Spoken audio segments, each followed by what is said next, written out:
तेरे याद आ रहा भाई मैं नहीं था, मेरे यही नहीं पता चला, मैं खुद ही कितने बच्चे मारे? क्या हुआ? मैं सीधा दिल्ली भाग गया। मैं दिल्ली से सीधी बरेली आया हूँ सर ने आपको सरेंडर करने के लिए।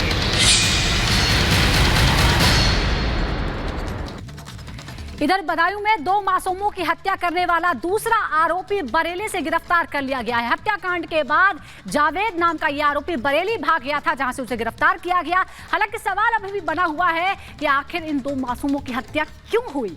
अब जावेद की गिरफ्तारी के बाद उम्मीद है कि ये पहेली सुलझ जाएगी।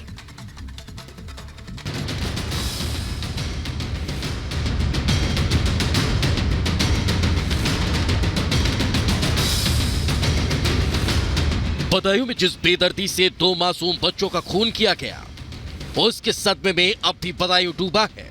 वारदात के 2 दिन गुजर चुके हैं, लेकिन बदायूं के हर शख्स की जुबान पर इसी दिल दहला देने वाली वारदात की चर्चा है। इस घटना को अंजाम देने वाला एक आरोपी साजिद तो वारदात के रोज ही पुलिस एनकाउंटर में मारा जा चुका है, लेकिन इस गुनाह में उसका साथ देने वाला दूसरा हैवान जावेद लगातार 2 दिन तक पुलिस की आंखों में धूल झोंकता रहा। लेकिन 2 दिन बाद ही सही आखिरकार बदायूं का ये दूसरा हैवान जावेद गुरुवार को बरेली से गिरफ्तार किया जा चुका है। सरेंडर करने बरेली आया था जावेद।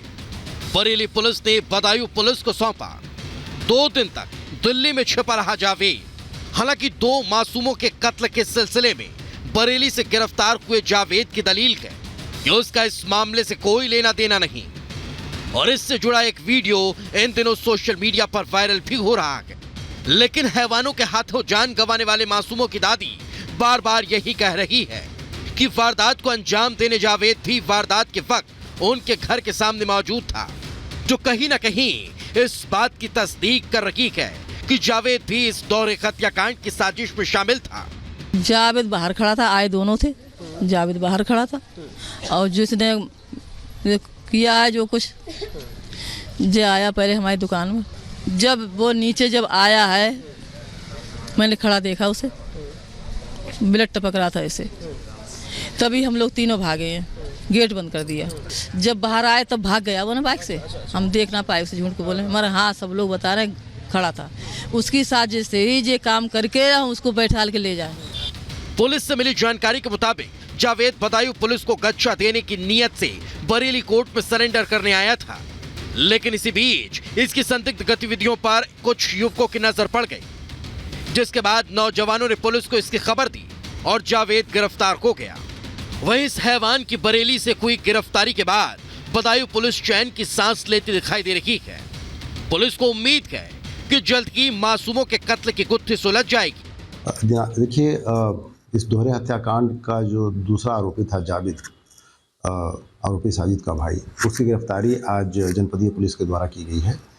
उसके द्वारा पुलिस के दबाव और जो उस पर इनाम कराया गया था उसके दबाव में उसने आज बरेली में बारादरी थाने की जो सैटेलाइट चौकी। इस वक्त की बड़ी खबर का इलेक्ट्रल बॉन्ड पर एसबीआई का हलफनामा। एसबीआई ने चुनाव आयोग को पूरी जानकारी दी है।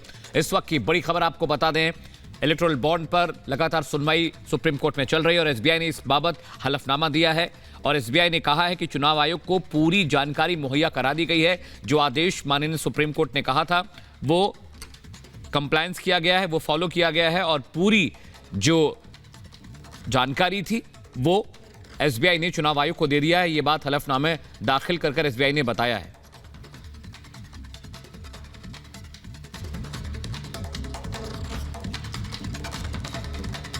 बड़ी खबर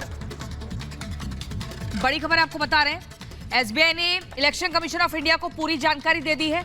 दरअसल कोर्ट की तरफ से 21 मार्च शाम 5 बजे का ही समय दिया गया था और आपको बता दें इलेक्टोरल बॉन्ड पर एसबीआई का यहां पर हलफनामा, जिसमें सीधे तौर पर एसबीआई ने चुनाव आयोग को पूरी जानकारी दी है। इससे पहले आपको बता दें एक unique number, unique alpha numeric का जिक्र किया गया था, उसके साथ ही ये जानकारी देनी थी और आज ही का समय था, शाम 5 बजे तक का समय था। इलेक्टोरल बॉन्ड पर एसबीआई का हलफनामा दायर हो चुका है। अब ये पब्लिक डोमेन में आ चुका है और इसे कोई भी जान सकेगा, पब्लिक पढ़ सकेगी आसानी से। इसी को लेकर सुप्रीम कोर्ट ने इससे पहले वाली सुनवाई में फटकार लगाई थी एसबीआई को, जिसमें 21 मार्च शाम 5 बजे तक का समय दिया गया था। इलेक्टोरल बॉन्ड से जुड़ी सभी जानकारी चुनाव आयोग को सौंप दी गई है। जी हां, बड़ी खबर बता रहे हैं इलेक्टोरल बॉन्ड पर एसबीआई का हलफनामा। एसबीआई ने चुनाव आयोग को पूरी जानकारी दी। एसबीआई ने कहा है कि इलेक्टोरल बॉन्ड से जुड़ी सभी जानकारी चुनाव आयोग को मुहैया करा दी गई है, सौंप दी गई, जिसमें अल्फा न्यूमेरिक जो कैरेक्टर्स थे उनका भी जिक्र था। एसबीआई ने अल्फा न्यूमेरिक नंबर को भी चुनाव आयोग को सौंप दिया है अपने एफिडेविट में। ये बात स्टेट बैंक ऑफ इंडिया ने कहा है कि चुनाव आयोग ने को सारी जानकारी मुहैया करा दी गई, चाहे वो अल्फा न्यूमेरिक नंबर्स की बात रही हो, चाहे और भी जो डिटेल्स रही हो। माननीय सुप्रीम कोर्ट ने आदेश दिया था एसबीआई को कि वक्त रहते जो तारीख दी गई है उस तारीख के भीतर तमाम डिटेल इलेक्टोरल बॉन्ड से जुड़ी हुई चुनाव आयोग को मुहैया कराएं। और अब देखिए, हलफनामा दाखिल कर एसबीआई ने कहा है कि जो भी जानकारी माननीय कोर्ट ने कही थी वो मुहैया करा दी गई है, इलेक्टोरल बॉन्ड से जुड़ी सारी डिटेल दे दी गई है। और अखिलेश ज्यादा जानकारी के साथ जुड़ा। अखिलेश जी, अब एसबीआई ने हलफनामा देकर ये बात कह दी है कि सारी जानकारी मुहैया करा दी है।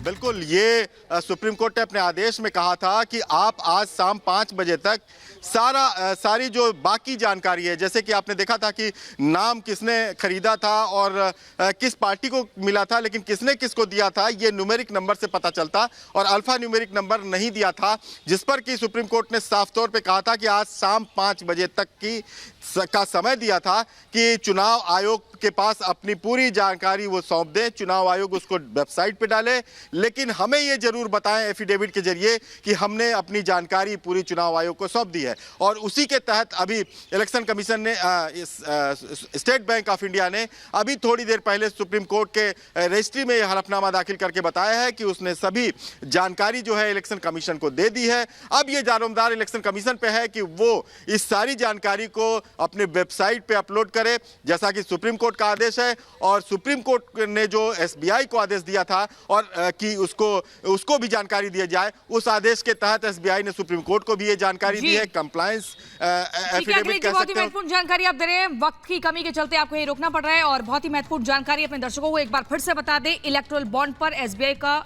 सुप्रीम कोर्ट में हलफनामा दायर हो चुका है।